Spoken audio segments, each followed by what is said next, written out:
प्रसिद्ध है multi level marketing, multi level direct selling model. अब तीसरा जो वर्ड है vision of direct selling in India, ये बहुत महत्वपूर्ण वर्ड है। हिंदुस्तान में डायरेक्ट सेलिंग का भविष्य सुनहरा क्यों होगा? अत्री साहब ने कुछ आंकड़े दिखाए, हम 12वें नंबर पे हैं, लेकिन हम पहले नंबर पे कैसे जा सकते हैं?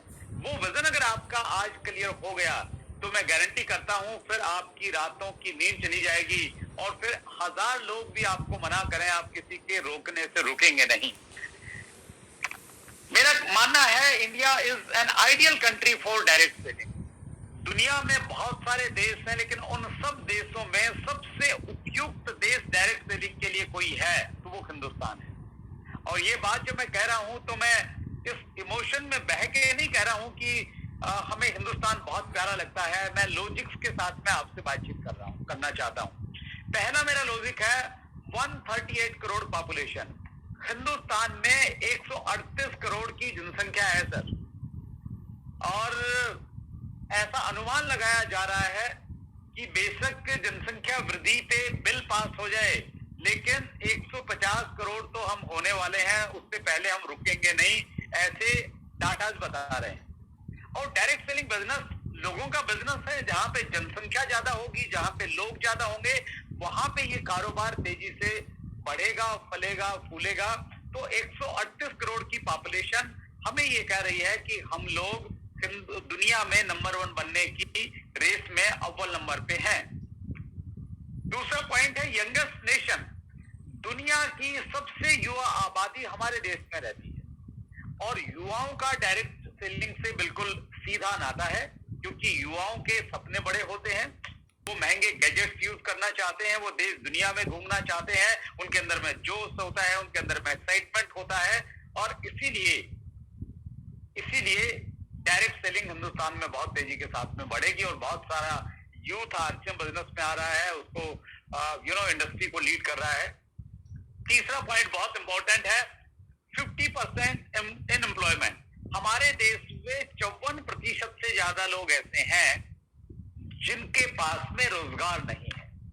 अगर हम लोग आंकड़े देखें कुछ देशों के, जहां पे हम देखते हैं कि किस देश की जनसंख्या कितनी है और वहां पे कितने प्रतिशत लोगों के पास में रोजगार है, तो अमेरिका के आप आंकड़े देखिएगा पहले, 331 मिलियन यानी 33 करोड़ के लगभग जनसंख्या है और वहां पे 71.4% लोगों के पास में रोजगार है।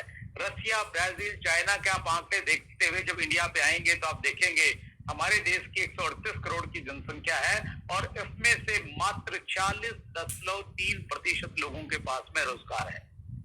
लगभग 54% लोग हमारे देश में बेरोजगार हैं।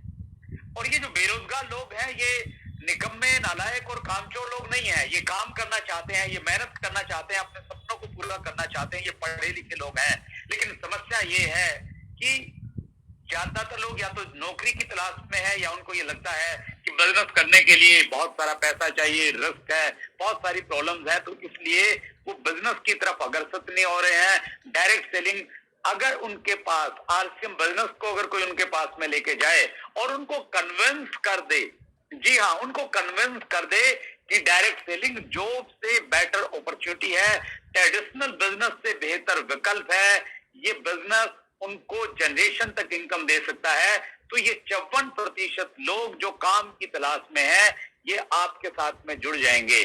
तो इतना बड़ा एक प्रकार से हम कह सकते हैं रॉ मटेरियल है हमारे पास में, जो हमारे साथ में जुड़ सकता है। अगला पॉइंट है, चौथा पॉइंट, मोस्ट सोशली बाउंड। पूरी दुनिया में हिंदुस्तान के लोग सामाजिक रूप से एक दूसरे से बहुत अच्छे से जुड़े हुए हैं। जहां अमेरिका और यूरोप में 3-4 साल में शादियां टूट जाती हैं, हमारे देश में हम 7 पीढ़ी के रिश्ते निभाते हैं। शादी में अगर दादाजी के ससुराल के लोगों को नहीं बुलाया जाता है तो लोग नाराज हो जाते हैं। और ये चीज डायरेक्ट सेलिंग के लिए लाभदायक इसलिए है क्योंकि हमें लंबी लिस्ट बनानी होती है और हम लोग अपने जानकार लोगों से शुरू करते हैं।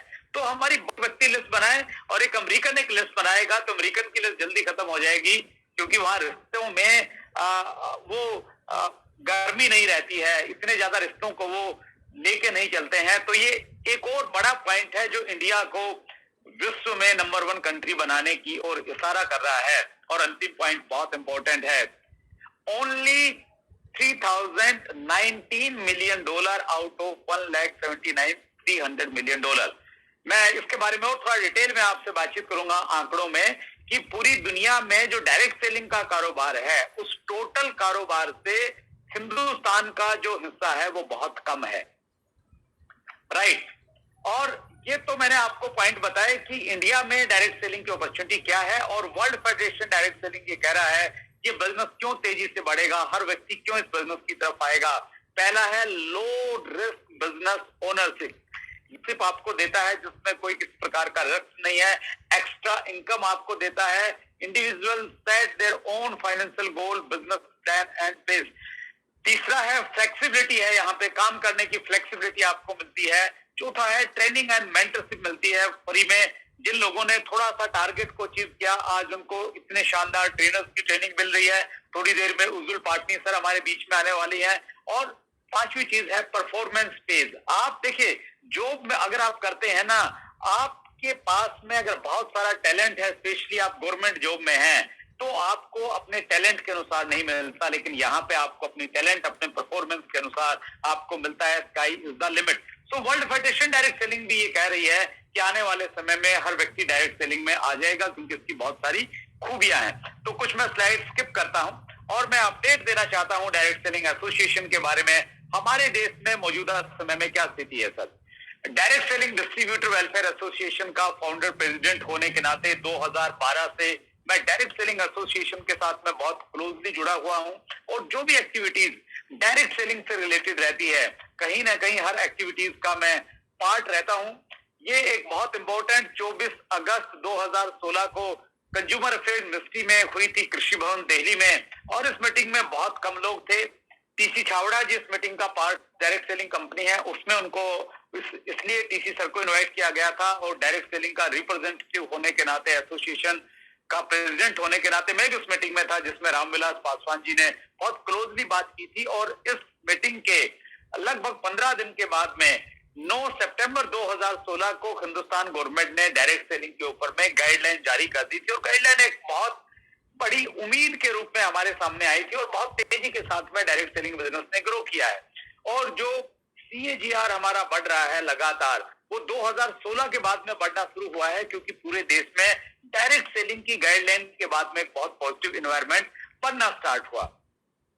सो डायरेक्ट सेलिंग की गाइडलाइन आने के बाद में ये महसूस किया गया कि गाइडलाइन तो आ गई, लेकिन जब तक कानून में डायरेक्ट सेलिंग कहीं पे नहीं आएगी, हमारे चैलेंजेस खत्म नहीं होंगे, और जो मनी सर्कुलेशन बैनिंग एक्ट 1978 है, उसका प्रभाव हमारे ऊपर रहेगा।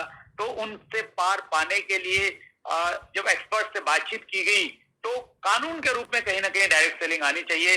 हमें मालूम चला कि कंज्यूमर प्रोटेक्शन बिल लोकसभा और राज्यसभा में पारित होने वाला है। हमने प्रयास किए, उसमें डायरेक्ट सेलिंग की गाइडलाइन को, रूलिंग को शामिल किया गया। 30 जुलाई 2019 को दोनों सभाओं में एक नया बिल पारित हो गया, जिसे नाम दिया गया कंज्यूमर प्रोटेक्शन बिल। जो पुराना जो हमारा कंज्यूमर का एक्ट है, कंज्यूमर प्रोटेक्शन एक्ट 1986 जिसको हम बोलते हैं, उसकी जगह पे ये नया बिल पारित हो गया, और इस पे रूलिंग बनना स्टार्ट हुई। गवर्नमेंट ने इनपुट लिए गए, सभी लोगों से, एसोसिएशन से इनपुट लिए गए। 15 अप्रैल 2020 को एक बहुत महत्वपूर्ण मीटिंग मिनिस्ट्री ने बुलाई थी, ऑनलाइन मीटिंग थी। उसमें मुझे भी डायरेक्ट सेलिंग में अपना फीडबैक देने का मौका मिला कि क्या क्या रूलिंग में होना चाहिए। और लंबे प्रयास के बाद, लंबे इनपुट के बाद में 30 जून 2021 को एक नोटिफिकेशन कंज्यूमर अफेयर मिनिस्ट्री ने जारी किया, और एक ड्राफ्ट रूल बनाया डायरेक्ट सेलिंग के ऊपर में, और 21 दिन का समय दिया गया था कि हर व्यक्ति उन रूल्स को देख सकता है और अपने सजेशन दे सकता है कि इसमें कुछ बदलाव होना चाहिए या ये रूल सही है। वो डेट 21 जुलाई तक की डेट वो खत्म हो गई है। अभी मिनिस्ट्री उस पर काम कर रही है, और बहुत जल्दी फाइनल डायरेक्ट सेलिंग के रूल हमारे बीच में आएंगे। और जब ये रूल आ जाएंगे फाइनली, तो उसके बाद में RCM के लिए बहुत बड़ी अपॉर्चुनिटी होगी। जो सही कंपनियां हैं वो तेजी के साथ में काम करेंगी, और मनी सर्कुलेशन कंपनियों पे एक लगाम लगने वाली है। मैं कुछ आंकड़ों की अगर मैं बातचीत आपसे करूं, चूंकि हम लोग विजन की बातचीत कर रहे हैं, 2019 के आंकड़ों के कंपैरिजन में अगर हम 2020 के आंकड़े देखते हैं तो हम पाते हैं कि 2020 में हिंदुस्तान ने ग्रो किया। अत्री साहब ने बताया कि 15वें नंबर से हम लोग 12वें नंबर पे आ गए और 2019 के जो आंकड़े थे, 2019 के आंकड़ों के अनुसार हमारा जो टर्नओवर था वो 2,470 मिलियन डॉलर का था और अभी हमारा जो टर्नओवर हो गया है 2020 में वो हो गया है 3,019 मिलियन डॉलर का। अमेरिका का भी टर्न बहुत बड़ा।